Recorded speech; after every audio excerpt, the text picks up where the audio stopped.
입니다.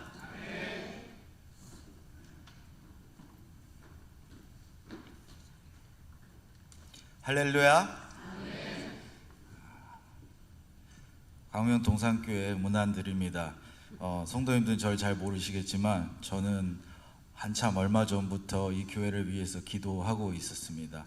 우리 사랑하는 이완 목사님 이곳에 이제 부임하시고부터 계속 기도하고 있는데 이렇게 직접 얼굴을 보고 얼굴을 봐서 이제 나중에 기억하면서 기도하기 더 좋을 것 같아서 너무 감사하고, 또 이렇게 말씀 안에서 하나 되어서 이렇게 또 예배 시간에 또 말씀을 나눌 수 있음에 너무 감사하고 또 반갑고 기쁩니다. 제가 기도하고 말씀 짧게 보도록 하겠습니다.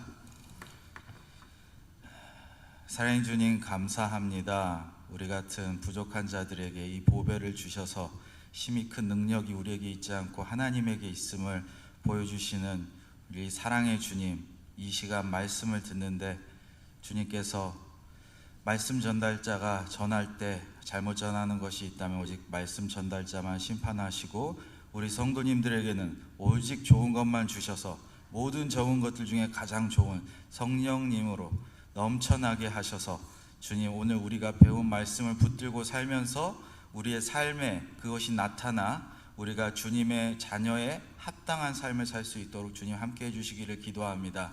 우리의 마음을 열고 말씀을 듣기를 원합니다. 함께 해주실 줄 믿으며 예수 그리스도의 이름으로 기도했습니다. 아멘. 세상에는 돈으로 살 수 없는 것들이 많이 있습니다. 그중 하나는 아마 관계일 것입니다. 가족이 그래요. 우리가 너의 아들은 얼마짜리야? 너의 남편은 얼마짜리야? 이러지 않잖아요. 그리고 가족이 있다면 사랑하기 때문에 함께 있고 싶습니다. 가족 일원이 하나하나 다른 나라에 다 흩어져 떨어져 있다면 어떨까요? 별로 좋지 않죠. 그러니까 우리는 같이 있는 것을 좋아하는데 흩어지면 나쁜 것이기 때문에 그것을 저주로도 볼 수 있을 것입니다. 그래서 구약에 보면 하나님께서 우리가 하나님을 순종하면 주시는 복 중에 하나가 함께 있게 하는 것이고, 불순종할 때 내리는 저주들 중에 하나로는 백성을 흩으시는 것을 볼 수 있습니다. 너희가 나의 말을 듣지 않으면, 순종하지 않으면 내가 이스라엘 백성을 흩으겠다, 이렇게 말씀하시는 곳들이 여러 군데 있는데 신명기 28장 25절에서 이렇게 말씀하십니다. 여호와께서 내 적군 앞에서 너를 패하게 하시리니 내가 그들을 치러 한 길로 가서 그들 앞에서 7길로 도망할 것이며 내가 또 땅의 모든 나라 중에 흩어지고, 이랬습니다.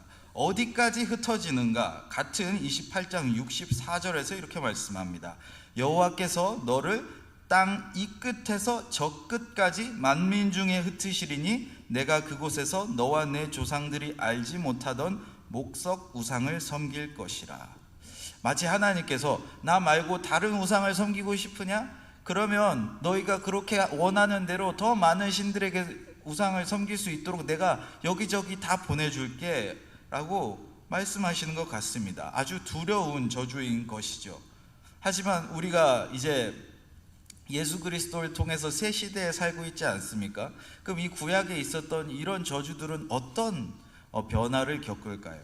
보면 하나님께서 그때 있었던 저주의 흔적들과 그 결과들조차 더 큰 축복으로 바꾸시는 모습들을 우리가 볼 수 있습니다. 물론 그런 모습이 구약의 하나님은 무서운 하나님이시고 신약의 하나님은 자비로우신 하나님이 아니라 하나님은 어제나 오늘이나 내일이나 영원히 같으시기 때문에 구약에서도 그런 소망의 회복의 메시지들을 볼 수 있는데요.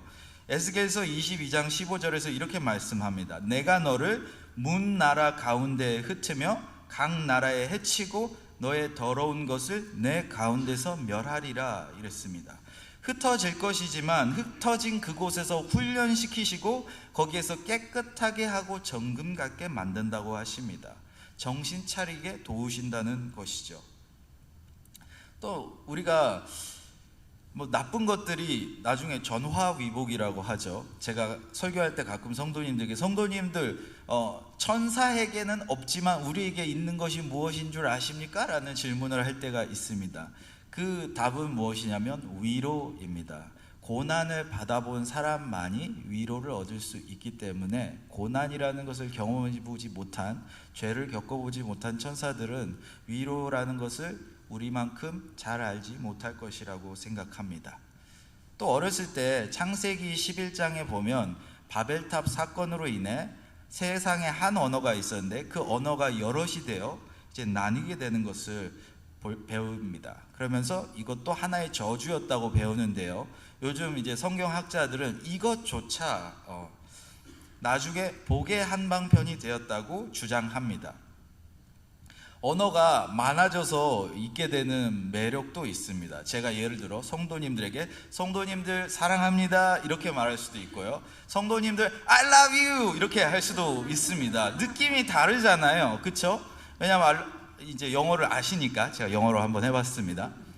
이렇게 둘 다 긍정적인 것들이 더 다양한 방식으로 표현될 수 있게 된 것이죠. 저는 취미로 다양한 언어로 성경을 읽는 것을 좋아하는데, 성경이 하나님이 우리에게 써주신 연애 편지 같은 것이잖아요. 근데 다양한 언어로 제가 사랑 고백을 듣는 듯한 그런 느낌을 들게 합니다. 한 아이스크림 가게가 있습니다. 바닐라 맛만 판다고 합시다.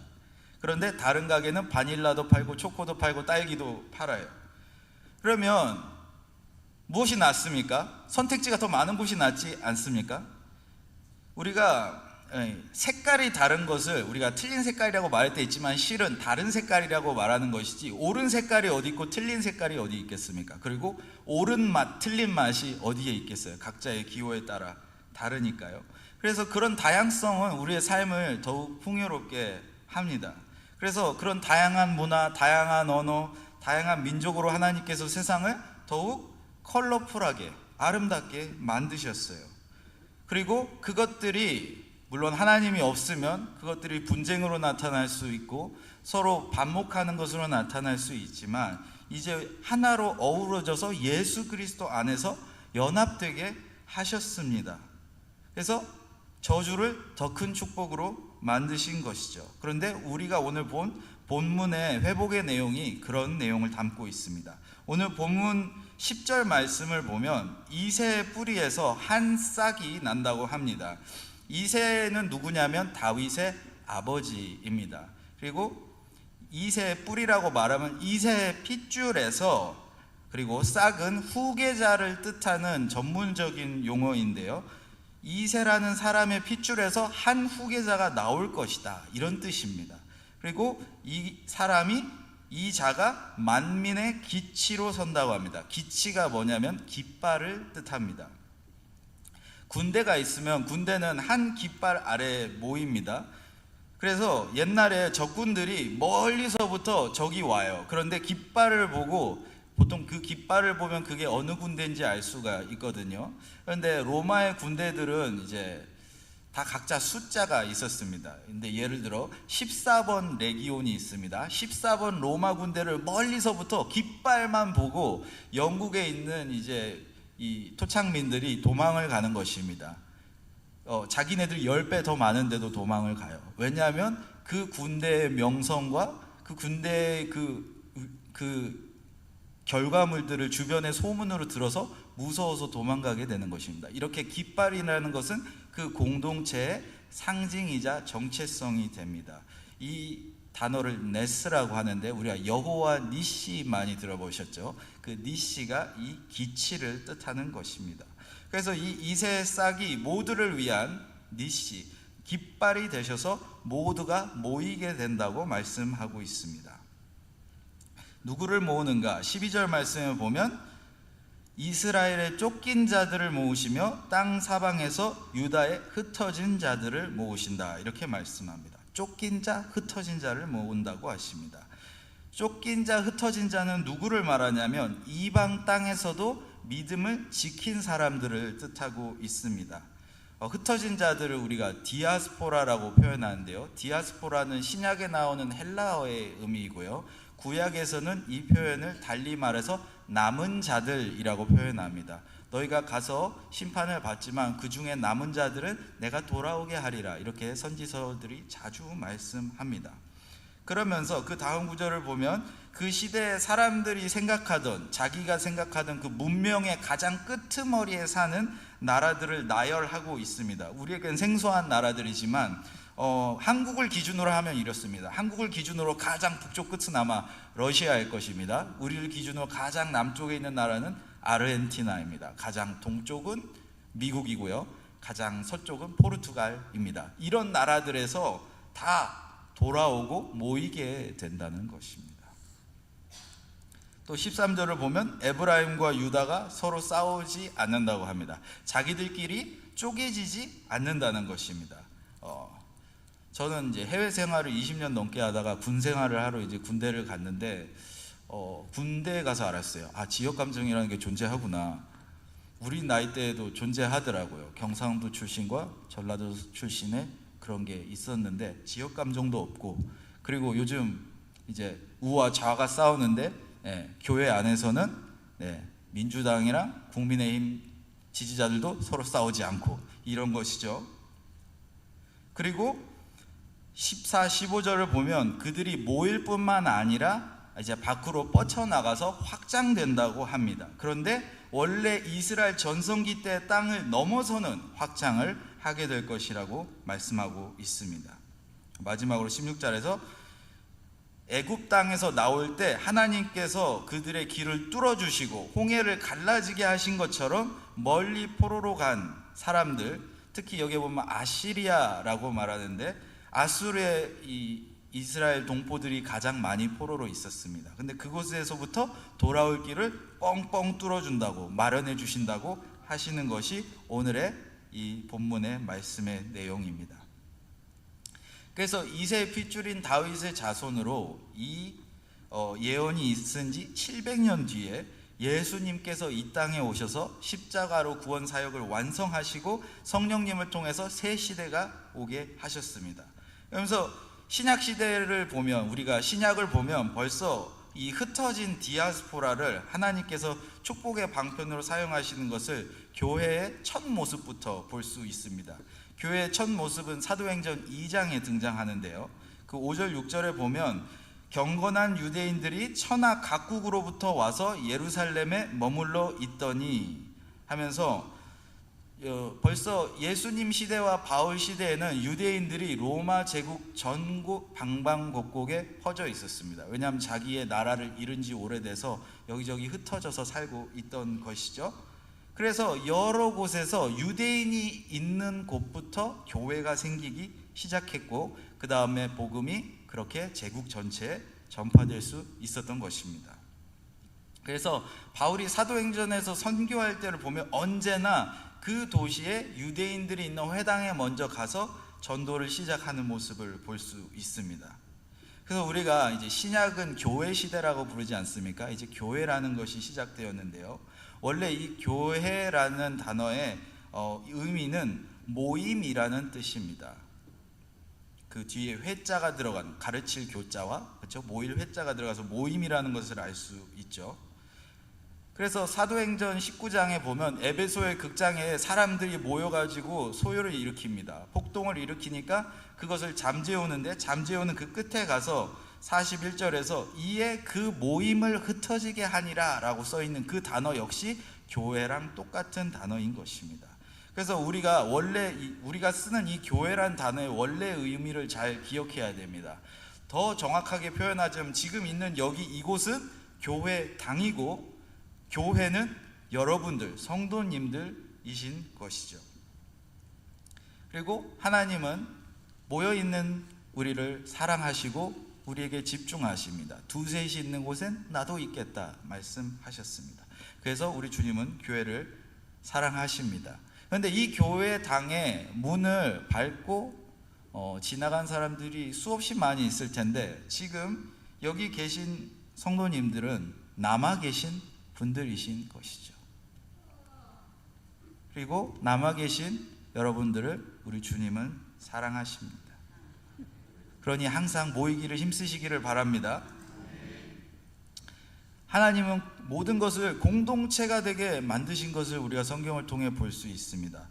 영어로 된 이제 표현 중에 이런 표현이 있습니다. Blessings are personal but not private 이라는 표현이 있는데, 그게 뭐냐면 축복이란 하나님이 각각 한 사람에게 특별하게 개인적으로 인격적으로 주시는 것이지만 사적인 것은 아니다, 이렇게 말합니다. 그러니까 나로 멈추게 주시는 것이 아니라 제가 축복을 받고 제가 은혜를 받으면 그 기쁨이 주변으로 퍼져가지 않습니까?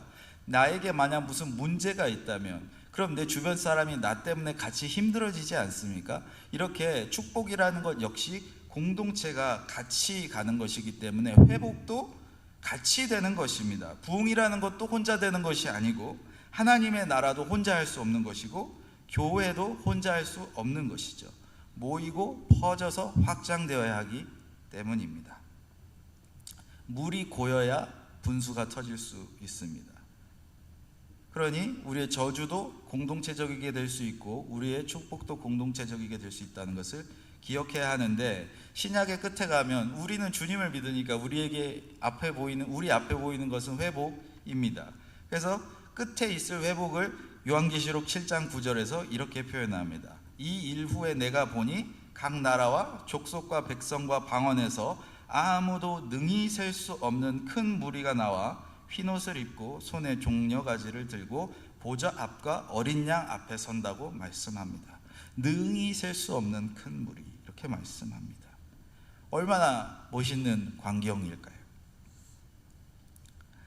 잠시 저의 이야기를 하려고 하는데, 저는 94년도에 부모님을 따라 선교지인 중앙아시아의 우즈베키스탄이라는 나라로 가게 되었습니다. 근데 전혀 들어보지도 않은 나라의 어느 시골, 허허벌판인 시골에 갔는데 우리 동포가 있는 것이에요. 1937년에 스탈린이 우리 조선 북쪽에 있는 그래서 이제 일제 강점기를 피해서 독립운동을 하거나 어려우니까 피해서 북쪽으로 도망갔던 사람들을 37년에 강제 이주해서 중앙아시아에 그냥 사막 한가운데다가 그냥 뿌려놨습니다. 그래서 제가 그때 94년에 갔는데 그곳에 벌써 몇십만 명의 우리 동포가 있는 것이에요. 우리나라 역사는 현대 역사든 옛날 역사든 들으면 다 기가 막힌 이야기들인데, 그때 간 그들이 제가 갔을 때쯤에는 3대째가 되었습니다. 그리고 3대들은 한국어를 다 잊어버리고 러시아어밖에 못하는 그런 상태에 있었어요. 근데 이제 우리나라가 국력이 강해지고 경제력이 강해지면서 노동력이 부족하게 되었습니다. 그래서 중앙아시아에 있는 고려인 동포에게 5년 비자를 주게 되어서 이제 많은 분들이 한국으로 와서 노동력이 되어주고 있습니다. 그래서 그분들이 와서 여기에서 이제 일을 해요. 아산이나 평택이나 시흥이나 이런 데서 일을 하는데, 그 자녀들이 여기에서 자랐는데 그 자녀들은 이제 또 러시아어를 하지 못하고 그냥 한국 문화에 동화되어서 다시 한국인으로 돌아가게 됩니다. 근데 처음에 그곳에 갔는데 아무래도 동포가 있다 보니까 그들도 저희에게 끌리고, 그래서 복음의 큰 열매가 있었습니다.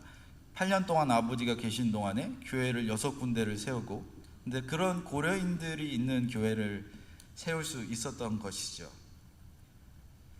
그런데 그 지역은 이슬람권입니다. 이슬람권은 타 종교를 무슬림에게 전하는 것이 법적으로 금지되어 있고, 전했을 때 이제 보통 보복의 법이라 그래가지고 이제 그 개종을 한 자기 가족이든 그 사람을 죽이기도 하고, 또 개종을 시킨 그 사람에게도 위험이 갈 수 있는 그런 곳입니다. 하지만 고려인들은 무슬림이 아니기 때문에 허락을 해주는 겁니다. 그래서 그렇게 처음에 복음이 전해진 것이죠.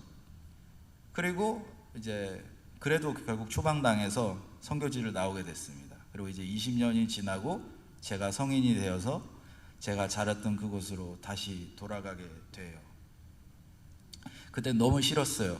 고생하니까 아버지 원망도 하고, 기독교 이것도 내가 잘하면 다 없애버려야지 이런 생각하고 그랬습니다.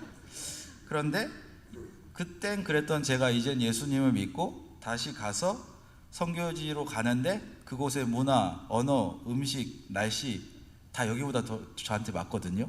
거기서 자랐으니까, 고향이니까.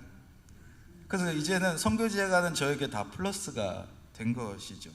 그리고 아직 거기에 남아있는 고려인들이지 않습니까? 현지 언어가 완벽한 그분들을 통해서 이제는 그 무슬림 현지인들을 전도할 시대가 오게 된 것입니다. 2017년에 우즈베거로 성경 번역이 완성되었습니다. 그러니까 근데 우즈베키스탄 인구가 거의 4천만이 돼요. 우리가 생각하기에는 막 벌써 이제 모든 곳에 다 선교가 되었고 그럴 것 같지만 아직도 선교지들은 너무나 열악합니다. 여러분들은 원하시면 어플로도 오늘의 말씀 이런 거 다 있고요, 그렇죠? 성경 통독도 다 하실 수 있고 수많은 것들인데 그분들은 아무것도 없어요. 성경밖에 없습니다, 아직도. 그래서 가서 할 것들이 많은데 바로 가자마자 설교할 수 있고 신학교에서 강의할 수 있고 그러면서 얼마나 이 하나님의 계획은 오묘하신가. 흩어진 자들을 다시 모아서 쓰시는 하나님의 방법 우리가 상상할 수가 없어요. 요즘 이제 전 세계 우리나라 사람들 없는 곳이 없습니다. 한인 어디를 가나 다 있어요. 그 흩어진 자들 역시 사용하셔서 선교하시는 하나님의 위대한 역사를 체험하게 됩니다. 우리는 다 예수님을 믿죠. 그리고 교회를 다닙니다. 그러면서 우리가 섬겨요. 그러면 섬기면서 말합니다. 제가 하나님을 일을 합니다. 이렇게 말을 합니다. 그런데 우리가 주님의 일을 한다는 건 주님의 이 땅에서 오셔가지고 하신 세 가지가 있는데 가르치고 전하고 회복하시는 것이었습니다. 그런데 선교도 그런 것입니다. 가르치고 전하고 회복시키는 것인데 주님의 백성을 다시 흩어진 그 자들을 모으게 하는 것인데 선교만 그런 것이 아니라 이곳에 있는 우리의 예배도 그래요. 그렇죠? 우리가 이곳에 모이고 또 주변에 흩어진 아직 믿지 않지만 와야 될 주님께서 택하신 백성들을 모으는 것이 우리가 할 일들입니다. 그래서 우리가 모여서 예배를 드리게 됩니다. 그럼 우리는 때로는 눈에 보이는 것만으로 판단할 때가 있습니다. 하지만 우리가 언제나 기억해야 할 것은 우리는 영적의 눈으로 볼 수 있는 훈련을 항상 해야 한다는 것이에요. 우리가 예배 숫자가 적으면 초라한 예배고 예배 숫자가 많고 악기가 아름답고 성가대가 아름다우면 대단한 예배처럼 생각하지만 우리가 기억해야 할 것은 물론 예배라는 것은 우리가 하나님께 드리는 것입니다. 하지만 동시에 하나님께서 성도들이 같이 모여서 시간을 정해서 한 장소에서 같이 영광을 돌릴 때 하나님께서 선물로서 은혜의 선물로서 그곳에 특별한 임재로 임해 주시는 것이 예배입니다. 그럴 때 우리가 기억해야 할 것은 우리의 예배는 우리 눈에 보이는 것뿐만 아니라 하나님께 어떻게 드려지는 예배인지를 기억해야 합니다. 우리의 예배는 지금 우리가 보이는 교회를 가시적인 교회라고 하고 보이지 않는 교회를 비가시적인 교회라고 하는데 어려운 표현입니다. 신학적인 표현인데 비가시적인 교회는 이 지구의 역사에 있는 과거부터 미래까지 있는 모든 하나님의 택함받은 자들의 총 숫자를 비가시적 교회라고 합니다. 그래서 예배 드릴 때 이런 느낌이어야 된다고 히브리서 12장은 말씀합니다. 그러나 너희가 이른 곳은 이 예배 장소는 시온산과 살아계신 하나님의 도성인 하늘의 예루살렘과 천만 천사와 하늘에 기록된 장자들의 모임과 교회와 만민의 심판자이신 하나님과 및 온전하게 된 의인의 영들과 새 언약의 중보자이신 예수와 및 아벨의 피보다 더 나은 것을 말하는 뿌린 피니라 이렇게 말씀합니다. 영적인 눈으로 아직 채워지지 않은 자리도 주님께서 채우게 될 것을 믿으시고 앞으로 믿게 될 형제와 자매들을 위해서도 기도하시기 바랍니다. 우리 주님이 이 땅에 있을 때 그러셨어요. 요한복음 10장에 보면 또 이 우리에 들지 아니한 다른 양들이 내게 있어 내가 인도하여야 할 터이니 그들도 내 음성을 듣고 한 무리가 되어 한 목자에게 있으리라 말씀하셨습니다. 그리고 떠나실 때 마지막으로 하신 유명한 명령 너희는 가서 모든 민족을 제자로 삼아 아버지와 아들과 성령의 이름으로 세례를 베풀고 내가 너희에게 분부한 모든 것을 가르쳐 지키게 하라. 그래서 우리가 가까운 곳에도 전도하고 멀리에도 선교하는 것입니다. 이것을 우리가 동시에 합니다. 제가 무슨 말씀을 전해야지 이러면서 고민하면서 왔어요. 성도님들을 알면 보통 그 성도님들에게 맞춰서 말씀을 준비하는데 제가 성도님들을 잘 모르지 않습니까? 그래서 선교에 대한 메시지를 오늘 가지고 왔는데, 저를 후원하라 이런 이야기가 아니라, 선교라는 것은 하나님께서 주신 명령인데 내 교회가 좋은 상태에 있든지 힘든 때든지 우리의 나라가 풍성하든지 부족하든지 선교는 동시에 해야 되는 하나님의 사명이라는 것을 기억하기 위해서입니다. 그래서 흩어진 자들이 모이기 위해서는 먼저 우리가 흩어져 그곳에 가서 그들을 모아야 하는데 모두가 갈 수 없기 때문에 이제 선교사들이 대표로 해서 가는 것이죠. 아니면 단기 선교가 대표로 해서 가는 것이죠. 우리나라 기독교 역사가 작년에 140년이 되었습니다. 왜 예수님이 십자가에 달리신 지 2000년이 넘었는데 우리나라 기독교의 역사는 140년일까요? 그 이유는 선교사님들이 140년 전이 되어서야 우리나라에 왔기 때문에 우리 기독교의 역사가 140년인 것입니다. 지금 중앙아시아의 선교 역사는 30년이 조금 넘었습니다. 우리는 정말 오랫동안 선교사님들한테 많은 것들을 받았어요. 우리가 딱 와서 성경 주고 전달하고 간 것이 아니라 정말 100년 가까이 많은 선교사님들이 이 땅에 와서 묻히시고 우리를 위해 희생해 주셨기 때문에 우리가 이 자리에 있는 것입니다. 미국에는, 영국에는 다 전도가 되어서 넘쳐나서 여기로 온 것이 아니지요. 동시에 한 것입니다. 그리고 우리나라도 그것을 참 잘한다고 저는 생각해요. 우리나라의 성도님들은 선교를 향한 마음을 가지고 헌신을 하시고 그런 것이 너무 도전이 됩니다. 하지만 계속 기억해야 돼요. 아직 할 일이 참 많구나. 바깥을 둘러다보면 아직 주님의 말씀을 한 번도 듣지 못하고 들어야만 하는 사람들이 너무나도 많이 있구나. 그것을 기억하실 수 있기를 바랍니다. 멀리에서도 모으도록 떠나는 저를 위해서 기도는 부탁드립니다. 왜냐하면 선교도 혼자 하는 것이 아니라 기도를 해주면서 뒤에서 받쳐주는 분들과 함께 하는 건데 누가 저를 위해서 기도해 주겠어요? 그냥 혼자 나가는데. 그래서 가끔 저를 기억해서 기도해 주신다면 감사하겠습니다. 그리고 저도 지금까지 그랬던 것처럼 잊지 않고 동산교회를 위해서 기도하겠습니다. 그래서 말세 성령의 역사가 우리와 함께 참여하며 주께 주신 지상 명령을 감당하는 이 귀한 동산교회 함께 있기를 주님의 이름으로 축원합니다. 제가 기도하겠습니다. 주님 감사합니다. 흩어져 있는 자들, 아마 이곳에 광명에서 태어난 사람 몇 없을 텐데 동산교회란 한 곳에 모이게 하시고 주님 안에서 하나 되게 하셔서 다른 배경, 다른 성격, 다른 색깔, 하지만 다 하나가 되게 하심을 감사합니다. 주님, 이 세상에 있는 모든 민족이 우리가 하나가 된 것처럼 모두 하나가 될 수 있도록 우리가 섬기게 하시고 우리가 밖으로 흩어져서 전하게 하시고 그들을 초대하고 주님의 잔치로 나오게 할 수 있도록 우리에게 용기 주시고 바르게 전달할 지혜 주시고 또 전달하고 싶은 사랑의 마음을 주셔서 우리 동산교회도 더욱더 수적으로 부흥하며 또 그리스도 안에서 수적으로 부흥할 뿐만 아니라 그 안에 있는 공동체도 축복을 받아서 더욱더 화목해지고 하나 있는 것을 기뻐하는 그런 교회가 될 수 있도록 축복해 주시기를 기도합니다. 또 언제 다시 만나게 될지 모르지만 서로 멀리 있어도 그리스도 안에서 하나 되어 모여 있는 자들과 같이 같은 사명을 가지고 같은 주님을 섬기며 어느 곳에든지 우리 앞에 있는 그곳에서 최선을 다해서 주님의 일을 감당할 수 있는 우리 모두가 될 수 있도록 함께 해주실 줄 믿으며 감사드리며 예수 그리스도의 이름으로 기도했습니다. 아멘.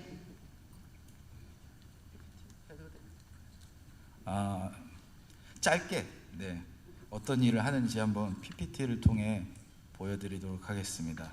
중앙아시아는 저렇게 생겼고요. 5개의 스탄 국가들인데 스탄 국가들이랑은 별로 안 친하시죠. 안 친한 이유가 있습니다. 태국은 5시간, 싱가포르 6시간이면 비행기 가는데 카자흐스탄도 6시간이면 갑니다. 근데 왜 카자흐스탄으로 관광을 안 가시는가? 매력이 덜하니까 그렇겠죠. 별거 없는 곳입니다. 그리고 이슬람 국가이기도 하고 다들 독재 정치를 오래 겪었고 해서 별로 볼 건수는 없는데 사람들은 좋습니다. 그래서 언제든지 오시면 환영하겠습니다. 근데 아프가니스탄이 없는 이유는 아프가니스탄은 문화랑 민족이 좀 다릅니다. 그래서 보통 이 안에 넣지 않습니다. 넘겨주시기 바랍니다. 그래서 저는 제 집은 카자흐스탄에 있지만 저는 돌아다니면서 순회 신학교 강의를 하게 됩니다.